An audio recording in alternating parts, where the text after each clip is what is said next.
Friends, welcome back to my YouTube channel. ನಾನು ನಿಮ್ಮ ಹರ್ಷಿತಾ. ತುಂಬ ದಿನ ಆಲ್ಮೋಸ್ಟ್ 1 ಮಂತ್ ಆಗೋಗಿದೆ ವಿಡಿಯೋಸ್ನ ಸ್ಟಾಪ್ ಮಾಡಿ. ಸೊ ನನಗೇನು ಅನ್ನಿಸ್ತು ಅಂತ ಅಂದರೆ, ಇಷ್ಟು ಜನರನ್ನ ಆಲ್ಮೋಸ್ಟ್ 8500 ಸಮಥಿಂಗ್ ವ್ಯೂವರ್ಸ್ ಇದ್ದೀರಾ. ಸೊ ಇಷ್ಟು ಜನರನ್ನ ಸಂಪಾದಿಸೋದು it's not a easy job, ತುಂಬ ಕಷ್ಟ ಇದೆ. ಸೊ ಯಾಕೆ ಸ್ಟಾಪ್ ಮಾಡಬೇಕು ಅಂತ ಅಂದ್ಕೊಂಡೆ. ತುಂಬ ದಿನ ನಾನು ಹೇಳಿದ ಹಾಗೆ ನನಗೆ ಕೆಲವೊಂದು ಮಾತುಗಳಿಂದ ತುಂಬ ಹರ್ಟ್ ಆಗೋಗ್ಬಿಟ್ಟಿತ್ತು. ಮಾಡೋದೇ ಬೇಡ ವೀಡಿಯೋಸ್, ಆಮೇಲೆ ಕಂಟೆಂಟ್ ಹುಡ್ಕೋದು, ಆಮೇಲೆ ಏನಾದರೂ ಒಂದು ಕಂಟೆಂಟ್ನ ಕ್ರಿಯೇಟ್ ಮಾಡೋದು ತುಂಬ ಕಷ್ಟ ಅನ್ನಿಸ್ತು. ಸೊ ಆವಾಗ ಸ್ಟಾಪ್ ಮಾಡಿಬಿಟ್ಟಿದ್ದೆ. ಮತ್ತೆ ಸ್ಟಾರ್ಟ್ ಮಾಡಿದ್ದೀನಿ. ತುಂಬ ದಿನ ಆಗೋಯ್ತು, ಆಲ್ಮೋಸ್ಟ್ 15 ಡೇಸ್ ಆಗೋಯ್ತು. ಸೊ ಸಡನ್ನಾಗಿ ಡೆಂಗ್ಯೂ ಫೀವರ್ ಬಂತು. ಫುಲ್ ಲಾಸ್, ನನ್ನನ್ನೇ ನಾನು ಕಳ್ಕೊಳ್ಳೋ ಥರ ಆಗೋಯ್ತು. ಅಂದರೆ ಪ್ಲೇಟ್ಲೆಟ್ಸ್ ಡೌನ್ ಆಗೋಯ್ತು, ಎಲ್ಲನೂ ಕೂಡ ಆಯಿತು. ಸೊ ಹಾಗಾಗಿ ವೀಡಿಯೋಸ್ ಮಾಡೋದಕ್ಕಾಗಿರಲಿಲ್ಲ. ತುಂಬ ಏನು ಹೇಳ್ತಾರೆ, ಕಂಪ್ಲೀಟ್ ರೆಸ್ಟಲ್ಲಿದ್ದೆ. ಇವಾಗಲೂ ಹಾಗೆ ಇದ್ದೀನಿ, ರೆಸ್ಟಲ್ಲಿದ್ದೀನಿ.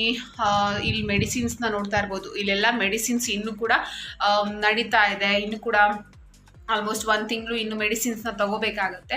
ಸೊ ಹಾಗಾಗಿ ವೀಡಿಯೋಸ್ ಮಾಡೋದಕ್ಕಾಗಿರಲಿಲ್ಲ. ತುಂಬ ಜನ ಸ್ಟಾಪೇ ಮಾಡಿಬಿಟ್ರಾ, ಯೂಟ್ಯೂಬ್ ಸ್ಟಾಪ್ ಮಾಡಿಬಿಟ್ರಾ ಅಂತ ಕೇಳ್ತಾ ಇದ್ದಾರೆ, ಕಮೆಂಟ್ ಮಾಡ್ತಾ ಇದ್ದೀರಾ.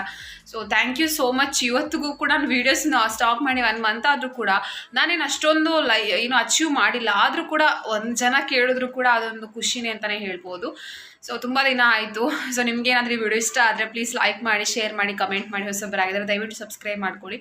ಆರೋಗ್ಯ ಅನ್ನೋದು ಮನುಷ್ಯನಿಗೆ ತುಂಬ ಇಂಪಾರ್ಟೆಂಟ್. ಆರೋಗ್ಯ ಚೆನ್ನಾಗಿದ್ದಾಗ ಎಲ್ಲರೂ ಇರ್ತಾರೆ, ಎಲ್ಲರೂ ಚೆನ್ನಾಗಿ ಮಾತಾಡ್ಸೋದಾಗಿರ್ಬೋದು, ಎಲ್ಲರೂ ನಮ್ಮ ಸುತ್ತಮುತ್ತನೇ ಇರ್ತಾರೆ. ಅದೇ ಆರೋಗ್ಯ ಹಾಳಾದಾಗ ಆಗಿರ್ಬೋದು, ಅಥವಾ ನಮ್ಮ ಹತ್ರ ಹಣ ಇಲ್ಲ ಅಂತ ಅಂದಾಗ ಆಗಿರ್ಬೋದು, ಯಾರು ಕೂಡ ನಿಜವಾಗ್ಲೂ ಬರೋದಿಲ್ಲ. ಸೊ ಇದ್ದಾಗ ನಮ್ಮ ಆರೋಗ್ಯವನ್ನು ಚೆನ್ನಾಗಿ ನೋಡ್ಕೊಳ್ಬೇಕು, ಚೆನ್ನಾಗಿ ತಿನ್ನಬೇಕು. ಸೊ ಕೆಲವೊಂದು ಜನರು ಮಾಡಿರುವಂತಹ ಒಂದು ಟಾಂಗ್ ಆಗಿರ್ಬೋದು, ದಪ್ಪ ಇದೆಯಾ, ಸಣ್ಣ ಆಗಬೇಕು, ಆ ಥರ ಮಾಡಿದಾಗ ಆ ಥರ ಹೇಳಿದಾಗ ಸಮ್ವೇರ್ ಎಲ್ಲೋ ಒಂದು ಕಡೆ ಹೌದು ನಾನು ದಪ್ಪ ಇದ್ದೀನೋ, ಸಣ್ಣ ಆಗಬೇಕು ಅಂತ ಅಂದ್ಬಿಟ್ಟು ಸ್ವಲ್ಪ ಡಯಟ್ನೆಲ್ಲ ಸ್ಟಾರ್ಟ್ ಮಾಡಿದೆ. ತಿನ್ನೋದು ಸ್ವಲ್ಪ ತುಂಬ ಕಡಿಮೆ ಮಾಡಿಬಿಟ್ಟೆ. ಸೊ ಆವಾಗ ಏನಾಯಿತು ಅಂದರೆ ಬಾಡಿಲಿ ಎನರ್ಜಿ ಲೆವೆಲ್ ಕಡಿಮೆ ಆಗ್ತಾ ಹೋಯಿತು.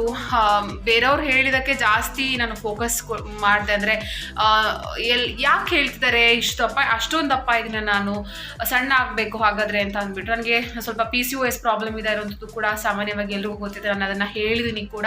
ಸೊ ಆದರೂ ಕೂಡ ಜನಗಳು ತಮ್ಮ ಬೇಳೆನ ಬೇಯಿಸ್ಕೊಳ್ಳೋದಕ್ಕೋಸ್ಕರ ಏನೇನೋ ಬಾಯಿಗೆ ಬಂದಂಗೆ ಮಾತಾಡೋದು ಎಲ್ಲ ಮಾಡ್ತಾ ಇರ್ತಾರೆ. ಆವಾಗ ಡಯಟ್ ಮಾಡಬೇಕು, ವಾಕ್ ಮಾಡಬೇಕು ಅಂತ ಅಂದ್ಕೊಂಡು ನಾನು ಸ್ಟಾರ್ಟ್ ಮಾಡಿದೆ. ಸಮ್ವೇರ್ ಹೋಗ್ತಾ ಚೆನ್ನಾಗಿತ್ತು. ವೆಯ್ಟ್ ಸ್ವಲ್ಪ ಓಕೆ ರಿಡ್ಯೂಸ್ ಆಗ್ತಾ ಬಂತು. ಆದರೆ ಸಡನ್ನಾಗಿ ಫೀವರ್ ಬಂದ್ಬಿಡ್ತು ಅಂತಂದರೆ ಏನು ಮೆಡಿಸಿನ್ ತೊಗೊಂಡ್ರು ಕಡಿಮೆ ಆಗ್ತಾ ಇದ್ದಿದ್ದಿಲ್ಲ. ಪ್ಲೇಟ್ಲೆಟ್ಸ್ ಲೋ ಆಯಿತು. ವೈಟ್ ಪ್ಲೇಟ್ಲೆಟ್ಸ್ ಅಂತೂ ಕಂಪ್ಲೀಟ್ ಲೋ ಆಗೋಯಿತು. ಆಲ್ಮೋಸ್ಟ್ 10K ಇರಬೇಕು. ಸೊ ಅದೇನಂದರೆ 2Kಗೆ ಬಂದುಬಿಡ್ತು. ರ್ಯಾಷಸ್ ಆಗಿರ್ಬೋದು ಎಲ್ಲನೂ ಸ್ಟಾರ್ಟ್ ಆಗೋಯಿತು. ಸೊ ತುಂಬಾ ಸಫರ್ ಮಾಡಿಬಿಟ್ಟೆ ಆ ಟೈಮಲ್ಲಿ. ಇಂಜೆಕ್ಷನ್ ಆಗಿರ್ಬೋದು, ಡ್ರಿಪ್ಸ್ ಆಗಿರ್ಬೋದು ಎಲ್ಲನೂ ಹಾಕಿಸ್ಕೊಂಡು ಪರವಾಗಿಲ್ಲ, ಇವಾಗ ರಿಕವರಿ ಆಗ್ತಾ ಇದ್ದೀನಿ. ಎಲ್ಲೋ ಒಂದು ಕಡೆ ತುಂಬ ಜನ ಕೇಳ್ತೀರಾ, ಯಾಕೆ ವೀಡಿಯೋಸ್ ಮಾಡ್ತಾ ಇಲ್ಲ ಕಂಪ್ಲೀಟಾಗಿ ಯೂಟ್ಯೂಬೇ ಸ್ಟಾಪ್ ಮಾಡಿಬಿಟ್ರಾ ಅಂತ ಅಂದ್ಬಿಟ್ಟು. ಯೂಟ್ಯೂಬ್ನ ನನಗೆ ಸ್ಟಾಪ್ ಮಾಡಬೇಕು ಅನ್ನೋಂತಹ ಉದ್ದೇಶ ಖಂಡಿತವಾಗ್ಲೂ ಇಲ್ಲ. ಆದರೆ ಕೆಲವು ಜನಗಳು ಮಾತಾಡಿರೋಂತಹ ಮಾತುಗಳಿಂದ ಹರ್ಟ್ ಆಗಿರೋದು ಖಂಡಿತವಾಗ್ಲೂ ನಿಜ. ಆದರೆ ಹರ್ಟ್ ಮಾಡಿರೋರು ಸಾಮಾನ್ಯವಾಗಿ ಎಲ್ರಿಗೂ ಇದೆಲ್ಲ ಕಾಮನ್. ಅದು ಒಬ್ಬ ವ್ಯಕ್ತಿ ಬೆಳಿಬೇಕು ಅಥವಾ ಅವ್ನು ಬೆಳೀತಾ ಇದ್ದಾನೆ ಅಂತ ಅಂದರೆ ಅವನ ಕಾಲು ಎಳೆಯೋರು 1000 ಜನ ಇರ್ತಾರೆ. ಅದು ನನಗೂ ಅನ್ನಿಸ್ತು, ನಾನು ಇಷ್ಟು ವ್ಯೂವರ್ಸ್ನ ಅಥವಾ ಇಷ್ಟೊಂದು ಸಬ್ಸ್ಕ್ರೈಬರ್ಸ್ನ ಪಡ್ಕೊಳ್ಳೋದಕ್ಕೆ ನಾನು ಯಾರ ಹೆಲ್ಪು ತೊಗೊಂಡಿಲ್ಲ, ಯಾರ ಸಹಾಯನೂ ತೊಗೊಂಡಿಲ್ಲ. ಸೊ ಇನ್ನೊಬ್ಬರ ಮಾತಿಗೆ ಯಾಕೆ ತಲೆ ಕೆಡಿಸ್ಕೊಂಡು ನಾನು ಯೂಟ್ಯೂಬ್ ಚಾನಲನ್ನು ಬಿಡಬೇಕು ಅನ್ನೋಂಥದ್ದು ಕೂಡ ನನ್ನಲ್ಲಿ ಒಂದು ಸ್ಟ್ರಾಂಗ್ ಆಗಿ ಇತ್ತು.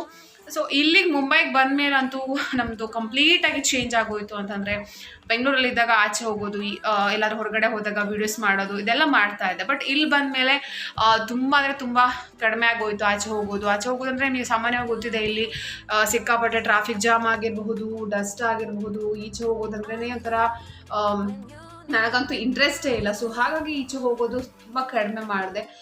ವೀಡಿಯೋಸ್ಗಳು ಸಾಕಷ್ಟು ಮಾಡಿಟ್ಟಿದ್ದಿತ್ತು, ಬಟ್ ಅದನ್ನು ಹಾಕಬೇಕು ಅಂತಲೂ ಕೂಡ ನನಗೆ ಅನ್ನಿಸ್ತಾ ಇರಲಿಲ್ಲ.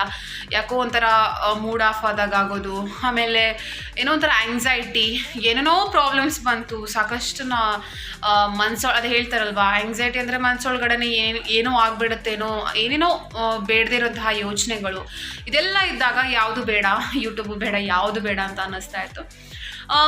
ಯಾವಾಗ ಆರೋಗ್ಯ ಹಾಳಾಗಿ ಸುಮ್ಮನೆ ಮಲ್ಕೊಂಡಿದ್ದಾಗ ರೆಸ್ಟ್ ಮಾಡ್ತಾ ಇದ್ದಾಗ ಅನಿಸ್ತಾ ಇರುತ್ತೆ ಹೌದು ಏನಾದರೂ ಮಾಡಬೇಕು, ಏನಾದರೂ ಕಂಟೆಂಟ್, ಆವಾಗ ಕಂಟೆಂಟ್ ಹೊಳಿತಾ ಇರುತ್ತೆ, ಹೌದು ನಾನು ಡೈಲಿ ವೀಡಿಯೋಸ್ ಮಾಡ್ತಾ ಇದ್ದೆ, ತುಂಬ ಜನ ಮಿಸ್ ಮಾಡ್ಕೋತಾರೆ ಅಂತ.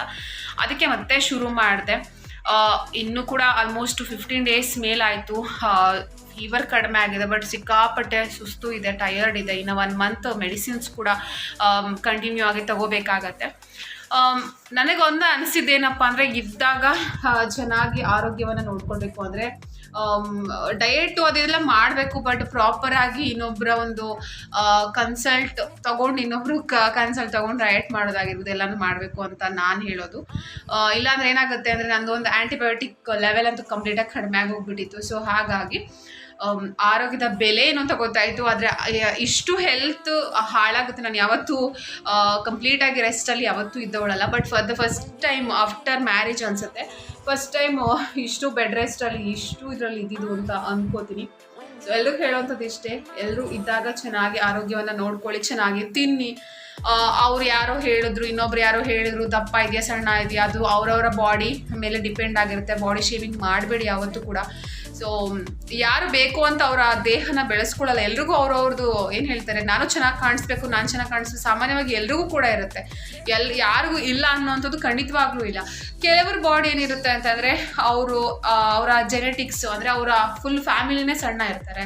ಆಮೇಲೆ ಇನ್ನು ಕೆಲವ್ರದ್ದು ಫ್ಯಾಮಿಲಿ ತುಂಬ ದಪ್ಪ ಇರ್ತಾರೆ. ಸೊ ಏನೂ ಮಾಡೋದಕ್ಕಾಗಲ್ಲ. ಹಾರ್ಮೋನ್ಸ್, ಹೆಣ್ಮಕ್ಳಿಗಂತೂ ಹಾರ್ಮೋನ್ಸ್ ವೇರಿಯೇಷನ್ಸಿಂದಾಗಿ ಸಾಕಷ್ಟು ಬದಲಾವಣೆಗಳು ಆಗತ್ತೆ. ನನಗೆ ತುಂಬ ಕಮೆಂಟ್ಸ್ ಕೂಡ ಬಂದಿದೆ, ಅಂದರೆ ಕೆಲವೊಂದು ಕ್ವಶನ್ಸ್ ಕೂಡ ಬಂದಿದೆ. ಏನಪ್ಪ ಅಂದರೆ ಡೆಲಿವರಿ ಆದಮೇಲೆ ಅಂದರೆ ಪೋಸ್ಟ್ ಮಾರ್ಟಮ್ ಪ್ರೆಗ್ನೆನ್ಸಿಯಲ್ಲಿ ಯಾವ ರೀತಿ ಬೆಲ್ಲಿ ಫ್ಯಾಟನ್ನು ಕಡಿಮೆ ಮಾಡ್ಕೊಳ್ಳೋದು ಅಂತ. ಸೊ ನನಗೇನು ಅಷ್ಟೊಂದು ಬೆಲ್ಲಿ ಫ್ಯಾಟ್ ಇದೆ, ಬಟ್ ಜಾಸ್ತಿ ಅಂತ ಏನೂ ಇರಲಿಲ್ಲ. ಸೊ ಅದನ್ನು ನೆಕ್ಸ್ಟ್ ವೀಡಿಯೋದಲ್ಲೇ ಹೇಳ್ತೀನಿ ನಾನು ಹೇಗೆ ಮಾಡ್ಕೊಳ್ಳೋದು ಏನು ಅಂತ. ತುಂಬ ಕಮೆಂಟ್ ಬಂದಿತ್ತು, ಆ ವಿಡಿಯೋನ ಮಾಡಬೇಕು ಅಂದ್ಕೊಂಡೆ, ಬಟ್ ಮಾಡೋದಕ್ಕೆ ಆಗಿರಲಿಲ್ಲ. ಸೊ ಮಾಡ್ತೀನಿ, ನೆಕ್ಸ್ಟು ಕಂಟಿನ್ಯೂ ಮಾಡ್ತಾ ಹೋಗ್ತೀನಿ. ನಿಮ್ಮ ಸಪೋರ್ಟ್ ಹೀಗೆ ಇರಲಿ ಯಾವಾಗಲೂ ಕೂಡ. ನನ್ನ ಒಂದು ಚಾನಲ್ ಬ್ಯೂಟಿ ಝೋನ್ ಕನ್ನಡ ಚಾನಲ್ನ ಸಬ್ಸ್ಕ್ರೈಬ್ ಮಾಡ್ಕೊಂಡು, ಹೊಸೊಬ್ಬರು ಯಾರಾದರೂ ನೋಡ್ತಾ ಇದ್ದರೆ ದಯವಿಟ್ಟು ಸಬ್ಸ್ಕ್ರೈಬ್ ಮಾಡಿಕೊಂಡು ವಿಡಿಯೋ ಇಷ್ಟ ಆದರೆ ಲೈಕ್ ಮಾಡಿ. ಹಾಗೆ ನಿಮ್ಮ ಒಪಿನಿಯನ್ಸ್ ಏನಿದ್ರು ಕೂಡ, ಅಭಿಪ್ರಾಯ ಏನಿದ್ರು ಕೂಡ ಕಮೆಂಟಲ್ಲಿ ಬರೆದು ತಿಳಿಸಿ.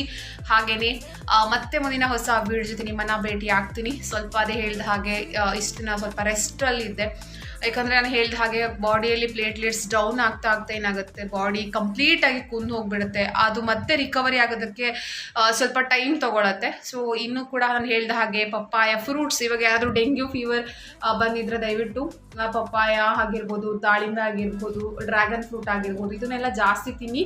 ಆಮೇಲೆ ಜಾಸ್ತಿ ನೀರನ್ನು ಕುಡೀರಿ. ಸೊ ಡಾಕ್ಟ್ರು ಕೂಡ ಅದನ್ನೇ ಹೇಳೋದು.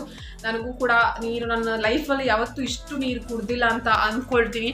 ಆ ಥರ ಅಷ್ಟು ನೀರನ್ನು ನನಗೆ ಡೆಂಗ್ಯೂ ಫೀವರ್ ಬಂದು ಕುಡಿಸ್ಬಿಡ್ತು. ಆಮೇಲೆ ಇಂಜೆಕ್ಷನ್ಸ್ ಆಗಿರಬಹುದು, ಇಂಜೆಕ್ಷನ್ಸ್ ಎಲ್ಲ ಬಿಫೋರ್ ಮ್ಯಾರೇಜ್ ಎಲ್ಲ ನನಗೆ ಕಾಮನ್, ಅದು ಟೈಫಾಯ್ಡ್ ಬಂದಾಗೆಲ್ಲ ತೊಗೊಂಡಿರೋದು ಅಭ್ಯಾಸ ಇತ್ತು. ಬಟ್ ಇಲ್ಲಿಗೆ ಬಂದ ಮೇಲೆ ನಾನು ಫಸ್ಟ್ ಟೈಮ್ ತೊಗೊಂಡಿರುವಂಥದ್ದು ಇಷ್ಟೊಂದು ಇಂಜೆಕ್ಷನ್ ಆಗಿರ್ಬೋದು, ಇಷ್ಟು ಮೆಡಿಸಿನ್ಸ್ ಆಗಿರಬಹುದು. ಬಟ್ ಆರೋಗ್ಯ ಬೇಕು ಅಂದರೆ ಏನೂ ಮಾಡೋಕ್ಕಾಗಲ್ಲ. ಸೊ ಮಾಡಲೇಬೇಕಾಗತ್ತೆ ನಾವು. ಸೊ ಇನ್ನು ಮುಂದೆ ಕನ್ಸಿಸ್ಟೆನ್ಸಿ ಮೇಂಟೈನ್ ಮಾಡೋದಕ್ಕೆ ಖಂಡಿತ ಪ್ರಯತ್ನ ಪಡ್ತೀನಿ. ಸೊ ನಿಮ್ಮೆಲ್ಲರ ಸಪೋರ್ಟ್, ನಿಮ್ಮೆಲ್ಲರ ಪ್ರೀತಿ ಯಾವಾಗಲೂ ಹೀಗೆ ಇರಲಿ ಅಂತ ಹೇಳ್ತಾ ಮತ್ತೆ ಮುಂದಿನ ವಿಡಿಯೋ ಜೊತೆ ನಿಮ್ಮನ್ನು ಭೇಟಿ ಆಗ್ತೀನಿ. ಅಲ್ಲಿವರೆಗೂ ನಮಸ್ಕಾರ. Lots of love.